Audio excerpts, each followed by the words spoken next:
Cuando Jesús está diciendo, venga tu reino, lo que está diciendo es que venga la salvación, el señorío, el rey a tu vida.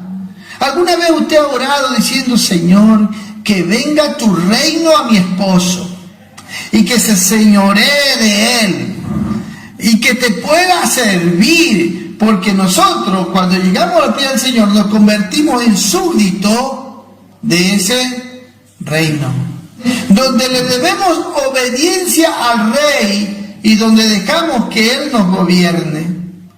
Y por eso es importante que nosotros entendamos lo que Jesús estaba diciendo. Venga tu reino. Lo que estaba diciendo es que él venía a establecer el reino de Dios aquí, en el tiempo presente, en este siglo en el que vivimos. Cristo trajo el reino de Dios a los corazones de los hombres, porque él vino a liberarnos de la esclavitud del otro reino, del reino de las tinieblas, para trasladarnos al reino de la luz. Su interés no tiene que decir y va a orar, Señor, quiero que tu reino venga al corazón de mis hijos, de mi esposa, de mis vecinos, de mis amigos, no con el fin de para yo vivir más tranquilo y en paz, no. Tiene que ser con el fin de que usted vea la gloria de Dios. ¿Le gustaría ver la gloria de Dios? El señorío de Cristo en su esposo, en su esposa, en sus hijos, en sus amigos. Que usted pueda decir, el reino de Dios vino a esa vida. El reino de Dios. ¿Por qué? ¿Cómo yo sé que una persona de verdad ha entrado en el reino? Mire, Mateo capítulo 7, versículo 21. No todo el que me dice, Señor, Señor, entrará en el reino. Hay un requisito para ser parte de ese reino. Es que usted tiene que tener un señorío sobre su vida. Tiene que tener el gobierno de Dios en su vida, donde usted se somete a la voluntad, no suya, sino a la voluntad de Dios. ¿Dónde ahora es que él venía a establecer el reino? En el corazón, a liberar a los cautivos, a los oprimidos, a los que estaban presos por el diablo.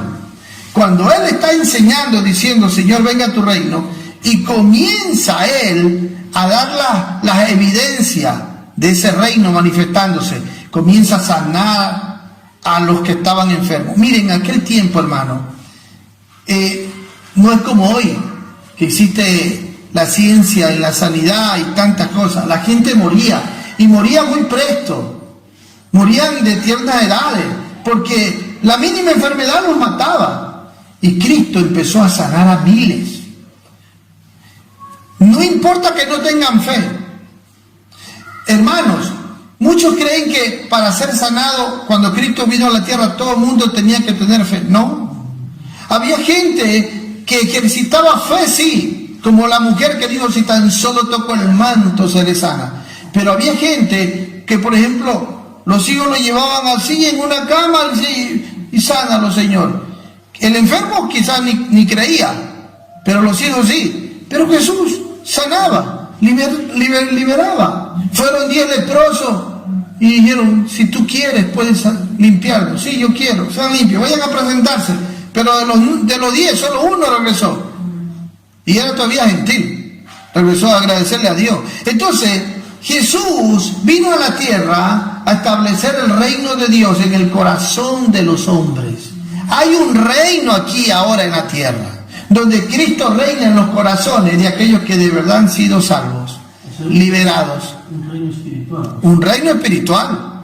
Porque la iglesia es un cuerpo espiritual aquí en la tierra que representa el cuerpo de Cristo, gobernado por el señorío de Cristo, que Cristo es la cabeza.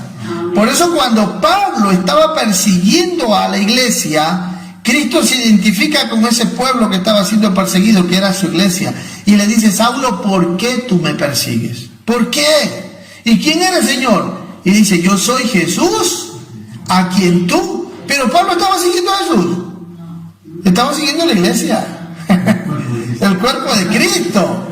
Hay un reino aquí en la tierra, Y que Jesús le dijo que aquellos que de verdad eran parte de ese reino, les digo, ustedes son la sal del mundo, la sal de esta tierra. Y Jesús le dijo, ustedes son la luz, porque han sido trasladados del reino de la tiniebla al reino de la luz. Entonces, cuando estamos orando, venga tu reino, tenemos que ser conscientes de lo que decimos, lo que oramos. No ser sin entendimiento. Entonces, cuando le estamos diciendo que venga tu reino, estamos pidiendo libertad. Estamos pidiendo que el Señor rompa cadenas, que el Señor libere. Estamos pidiendo que Él venga a conquistar corazones, a poner su señorío en las vidas. Eso significa, venga tu reino. Por lo tanto, es importante que entendamos esta frase. Jesús estaba diciendo, ¿sabe qué? Ha venido el reino. Los judíos rechazaron ese reino. Lo rechazaron como padre también. Porque si usted ve Juan capítulo 8, versículo 44, él es tan claro con ellos que le dice así: porque no me entendéis mi lenguaje, le hace una pregunta. ¿Por qué no entendéis mi lenguaje? Porque no podéis escuchar mi palabra. 8:43. Y ahora el 44 dice: vosotros sois de vuestro padre el diablo. ¡Ay! ¿A quién le está diciendo esto? A los judíos, que lo habían rechazado. Y los deseos de vuestro padre queréis hacer. Él ha sido homicida desde el principio y no ha permanecido en la verdad, porque no hay verdad en él. Cuando habla mentira, de suyo habla, porque es mentiroso, el padre de mentira.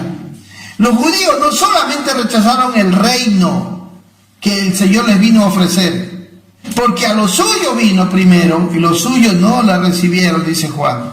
Por eso que en la transfiguración el Señor se transforma en la transfiguración y ellos se quedan asombrados, los 3 discípulos que estaban con él, y vieron que apareció Moisés y Elías. ¿Es verdad? En un momento él desgarró el velo de su carne y mostró su gloria en la transfiguración. Y yo quiero que ustedes me sigan. Vámonos al libro de Mateo 17, versículo 10, y así entendemos mejor. Entonces sus discípulos le preguntaron diciendo: ¿por qué pues dicen los escribas que es necesario que Elías venga primero? ¿Por qué? Porque él era el precursor que venía antes del rey. Y respondiendo Jesús le dijo: a la verdad Elías viene primero y restaurará todas las cosas. Mas os digo que Elías ya vino y no le conocieron, sino que hicieron con él todo lo que quisieron. Y ahí profetiza Jesús que también van a hacer, así como hicieron con Juan el Bautista, van a hacer con él. Así también el Hijo del Hombre padecerá de ellos. Entonces los discípulos comprendieron que les había hablado de Juan el Bautista. Pero habían acabado de matar a Juan el Bautista. Ellos habían acabado de matar a Juan el Bautista. Y entonces Jesús está diciendo: ¿sabe qué? Juan el Bautista hizo el papel de Elías en mi primera venida, porque el Mesías tiene que venir 2 veces: en el año de la buena voluntad y en el día de la ira. Entonces Cristo ya vino por primera vez, se encarnó y vino a establecer un reino espiritual. Los judíos lo rechazaron, por eso hasta el día de hoy están esperando. Pero Cristo va a venir por segunda vez, y ahí es cuando va a poner su pie y va a establecer el reino aquí en la tierra. Pero ahora el Señor está buscando corazones donde reinar. ¿Cristo reina en su corazón, sí o no? Amén. ¿Está su señorío y su gobierno sobre su vida, sí o no? ¿Cómo yo identifico que una persona tiene el reino de Dios? En 3 cosas importantes. Solo 3 cosas, reduciéndola así, resumiéndola. ¿Cómo usa su tiempo? ¿Cómo usa su dinero? ¿Y cómo usa sus decisiones morales? Esa es la verdad, hermano. Porque en todo aquel que el Señor de verdad reina, las personas que forman parte del reino de Dios invierten su tiempo en el reino.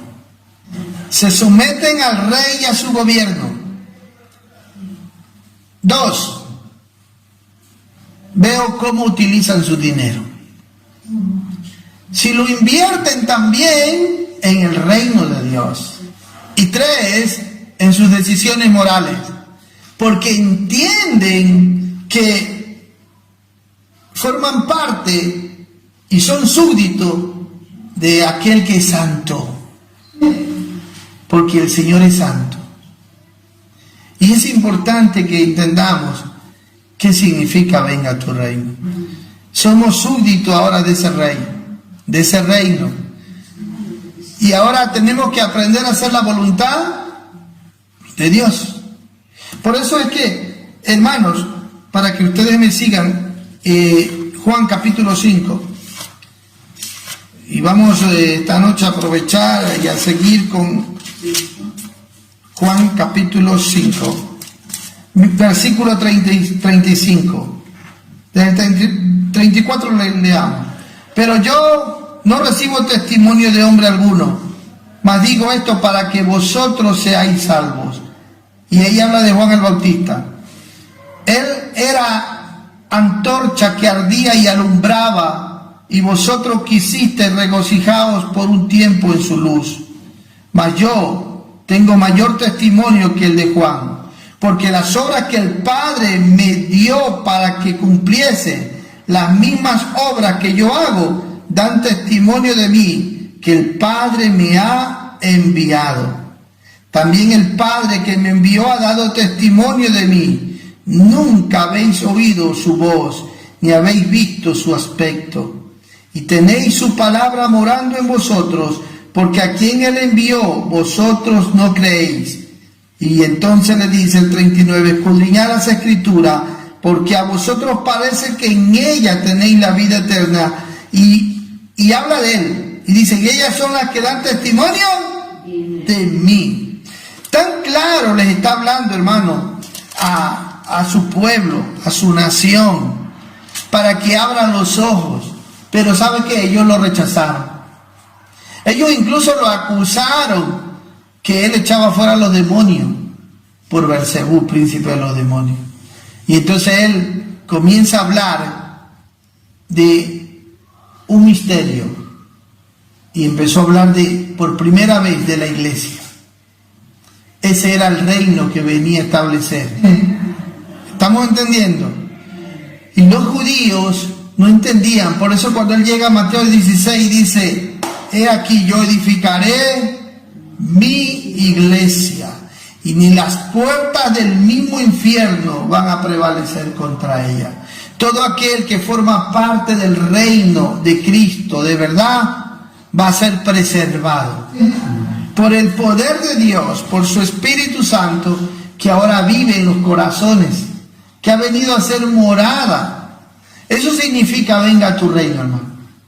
Así que nuestro anhelo, nuestro deseo es que el Señor siga expandiendo su reino en muchos corazones. ¿Y sabe con quién cuenta el Señor para hacer ese trabajo?